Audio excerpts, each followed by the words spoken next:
that turned me off at first, and I have since gotten over it. You can't judge a speaker solely by its spec sheet, but you can learn a lot by it. And you can learn a lot by the absence of information. Oh, I don't like to see that. Guys. No. No.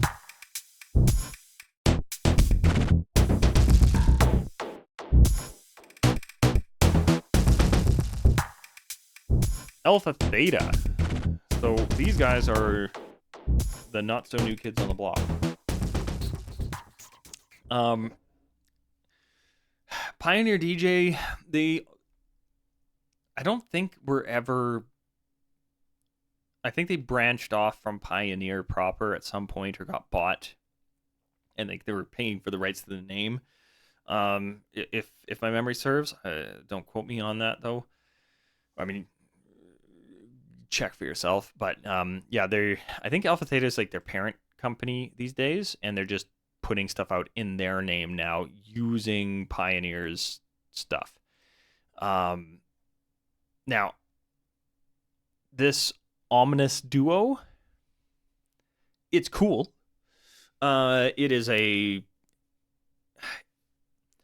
It's their answer to the, I would say the Denon Prime Go, because if you just compared it to the Denon Prime Go, I think it really holds its own.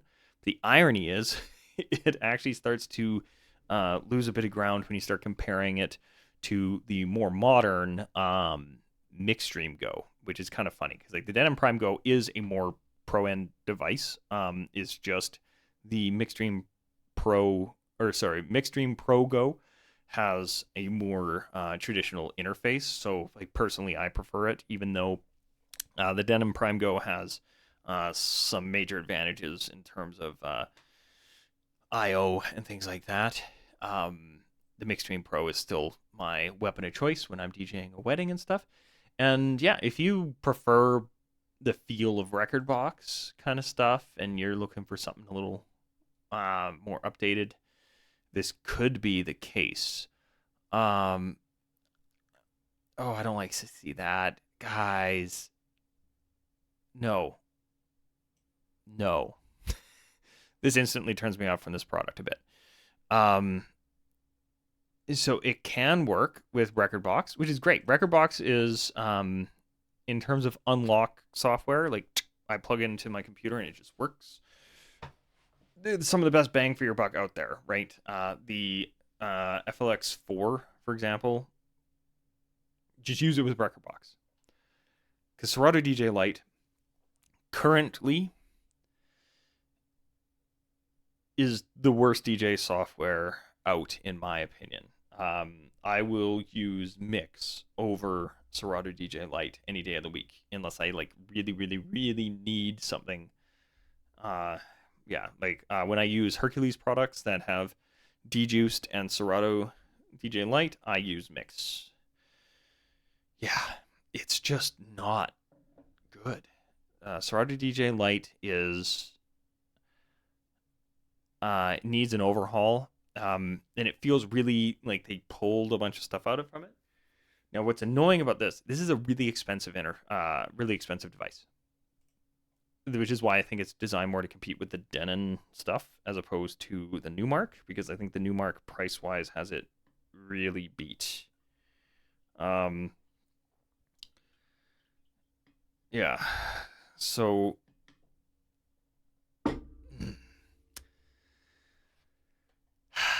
I don't know what to say about that. That instantly makes me hate this thing. I had my qualms with it, and I've kind of gotten over them. The look of it, I'll get a better picture going here. The look of it had me a little on it, because what I think made it look cheap to me, and it isn't cheap. It for everything I've heard, it feels great. It sounds great in terms of build quality and processor quality and whatnot. 2 mic inputs, which is really nice for mobile, because they actually were thinking about mobile in this case. I think it has EQ built in for the mics in the software. If it doesn't, you guys. But anyway, I think it's because the front panel is all one piece. It looked cheap to me. The Going back to this guy, you can very clearly see the decks and the mixer section separate. And that is the case with my Numark Mixstream. That's the case with a lot of other units. That turned me off at first, and I have since gotten over it. For some reason, it made it look cheaper to me. That was really unfair because that shouldn't actually do it. But for some reason, just looks wise, that turned me off a little bit. Now, I will say they are clicky pads. I've fallen in love with clicky pads after using a Hercules control Starlight or Starlight Control or whatever it's called. So I don't mind that they're clicky pads, but I'm actually surprised they went that route. I think the Denon does as well. So I wonder if they were just trying to go for that crowd. But it has 8 on each side, which is nice, especially for a unit this size. This looks pretty compact. I haven't seen one in person yet. Can run off SD and all that. Has basically like a record box style OS built into it, and then you can plug it in and use it with record box, which is how everybody should use it. Don't use again. You guys bought Serato, and your first flagship product under your new name doesn't come with Serato Pro. What the fuck you doing? I'm hoping that's a typo.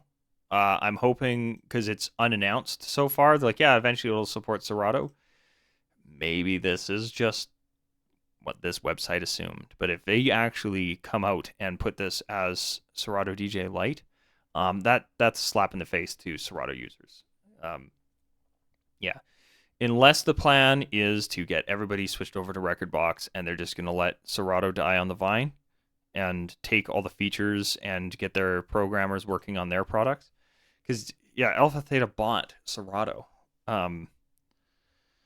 This hurts. This hurts me physically. Now, going back to positives about this unit,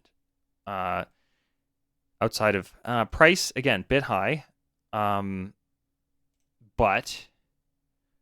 from what I hear, build quality kind of matches that price point, right? They're going for that higher end portable DJ crowd.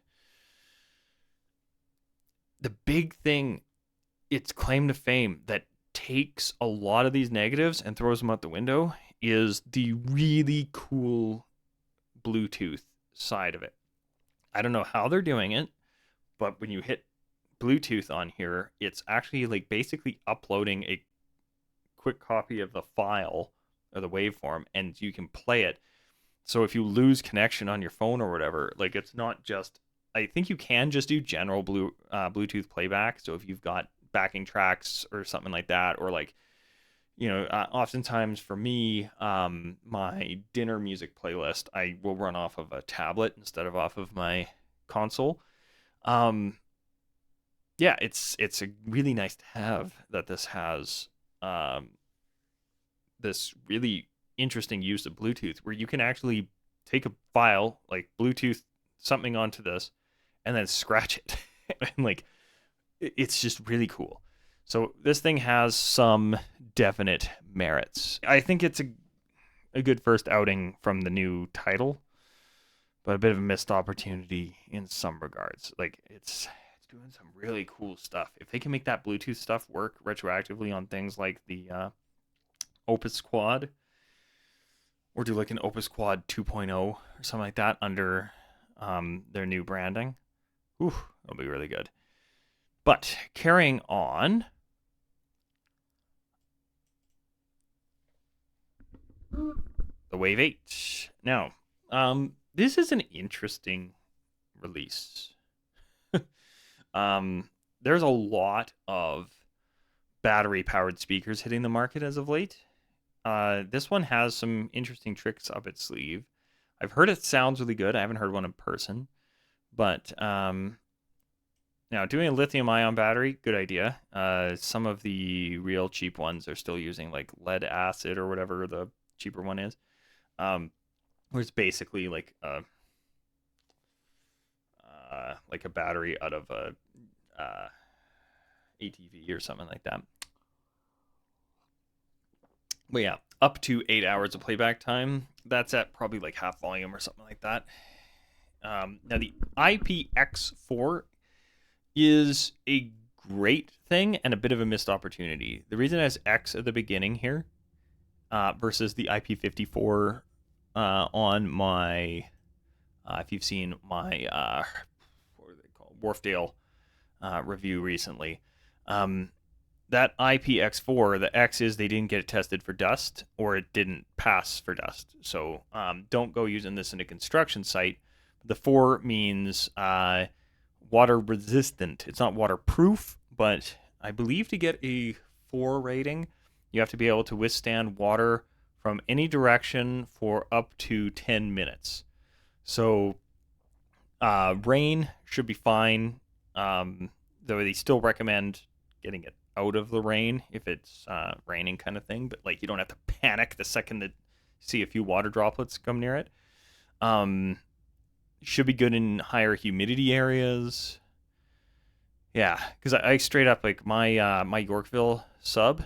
Oh, I love that thing, but it legit would not turn on a cold rainy day one day because all of its like circuit protection stuff was like no, this is not the environment for us. Like it's not rated for outdoor and whatnot. So that was that's actually pretty sweet that they're coming out swinging with a outdoor speaker essentially. Yeah, and then they've done the interesting thing that I think is actually more important than the speaker. The speaker is interesting because it's a wireless or it's a like a wireless speaker, right? Like you can Bluetooth to it. I'm pretty sure it's got a fairly decent mixer, if I remember. Though it has like that weird, and I always get annoyed. And of course they don't show me the mixer on any of these photos. Come on, guys. Isn't that like an important little ass? There it is. Is that the best photo? You can tell who they're marketing this to when you have to scroll to this photo to get like an okay image of the mixer without going into the manual. That's not even the. It's just the single volume knob. So yeah, it's supposed to be pretty easy to work with. It has your different DSP. One of the interesting things they did was have one of the DSP settings being a subwoofer. 8-inch sub for live sound. I don't know who that's for. I honestly don't know who that's for. Because this is a fairly expensive speaker. It's not outlandish for what it's offering. It being a lightweight, outdoor usable battery powered speaker with some interesting tricks up its sleeve. I don't know who's gonna be using this thing as a subwoofer, man. Like, I just don't get that. That's a bit of a weird choice, but it actually does work. Yeah. Now I'm curious. Did they actually give us a max SPL rating? Amplifier, 110 watts. I can actually trust that number. That doesn't sound too bad.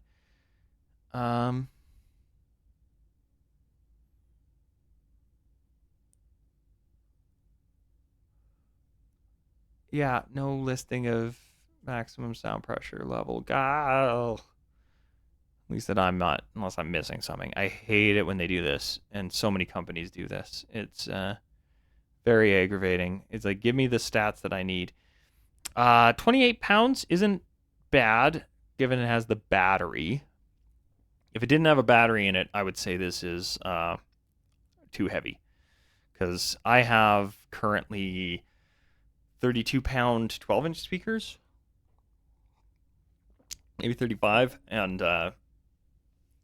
they will likely go way louder than this.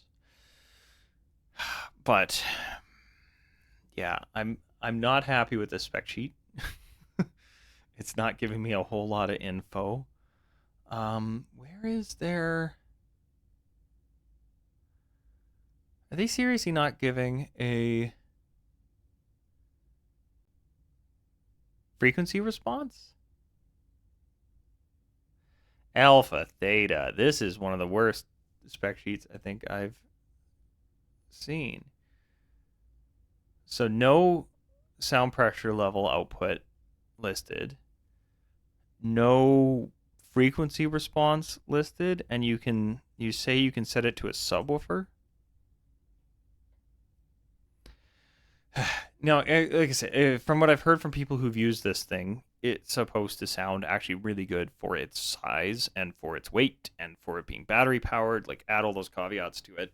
It's coming out swinging for what it is, but as somebody who is just looking at it in a catalog, I have nothing to judge it on other than taking people's word for it, because I can't see what its sound pressure output is. I can't see what its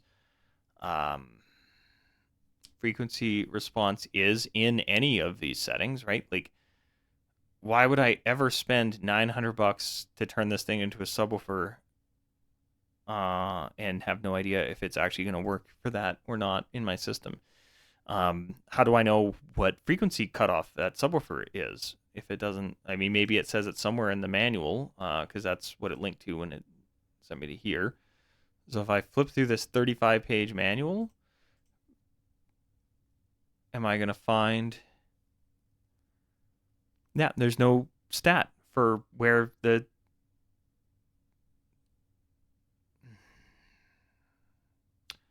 Well, I found a company I'm more annoyed at than QSC.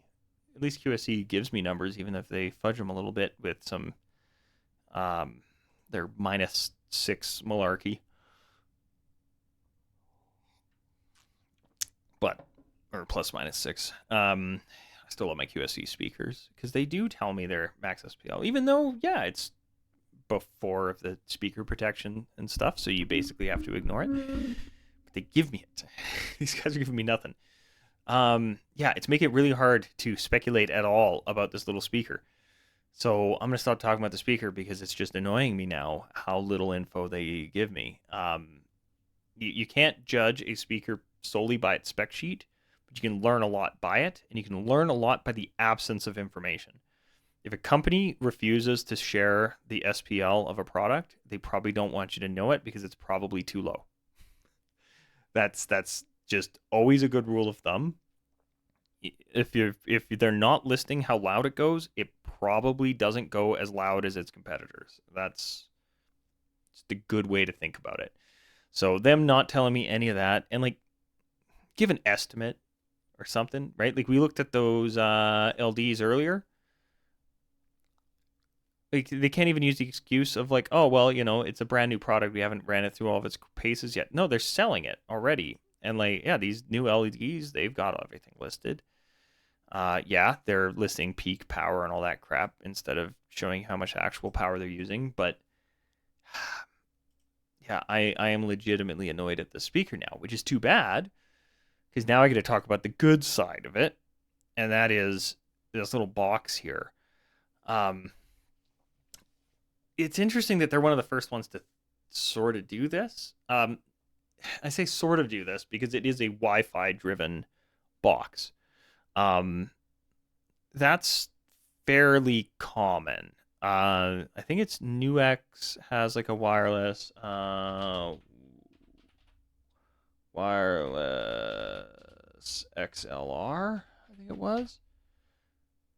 Yeah, these as Canadian dollars, or oh no, X5 does them too. NUX and X5. These are Canadian dollars, so ignore the pricing if you're in a different country. But stuff like this generally runs the same idea, 2.4 gigahertz. So they're running off of like Wi-Fi signal versus off of Bluetooth, which is usually how most wireless audio is driven these days. But they're doing a Wi-Fi network basically, but it's working as in and out. So you can chain speakers together. And that is a really cool idea. So if this speaker here is however many feet away that is still within range of this box, it'll pick up what I'm putting out. And then I can have another box X amount of distance away, and it'll pick up from the transmitter in the speaker. And then you can have another one. You can have another one. I think they said you can have like 16 or something changed. Don't quote me on that. Like, go to their website and look it up. That's really cool. So they have some really interesting tech going on. I think this speaker, looking more into it, is a bit of a missed opportunity because I have no idea how to judge it without getting my hands on one and without pulling out my own SPL meter. That's really annoying. But if it sounds good, if it does put out a good amount of volume for being a wireless speaker, I'd probably be happy. Like the one I'm actually planning on looking into, Monoprice. These guys are like the budget option out there. Live Sound, I think it's under their, yeah. They have, their wireless speakers that the chances of this speaker at $250 sounding anywhere near as good as the $900 option is very, very low. But I will give them credit. They've finally gone. They're giving us proper frequency response and the max SPL on their spec sheets. So I can actually somewhat compare it. Again, I stress this in like every video I do about speakers. These numbers are kind of easy to fabricate. Thankfully, Monoprice actually tells you a lot of the sensitivity of their speakers, which is weird for powered speakers. They don't do that a lot. But yeah, like if Monoprice on their $250 speaker can tell us how loud it goes and what the frequency response is, my assumption, and it's always a good assumption to have, is if you're not telling us how loud your speaker goes, it's probably disappointing. Just tell us, right? If it's low, we should expect it's going to be a little bit lower than alternatives, right? Like if you're spending $900 on a speaker and it's wireless and has a bunch of other cool features like this frequency range 2.4 gigahertz for your wireless transmission and things like that. Like you have really cool things. You give us the other specs too. Maybe they're coming soon. I know this thing just got released, but like the fact that it's not in the manual, that tells me it's going to be a while till we see them if we ever do. And again, why would I ever spend $900 on essentially a like I would never use the subwoofer feature on this. Like I don't know anybody who would. Maybe if you were say doing one on top, one on bottom, like you had a pair of these and like you really wanted extra bass, so it's like I'm going to dedicate just this box here to put out just the bass. Because if you dedicate one to only bass, it will put out a bit more because it doesn't have to worry about any of the mids or highs. I guess. I don't know. But the wireless system that they're putting in this stuff is really cool. But I'm going to stop griping about the speaker because it's just making me annoyed now.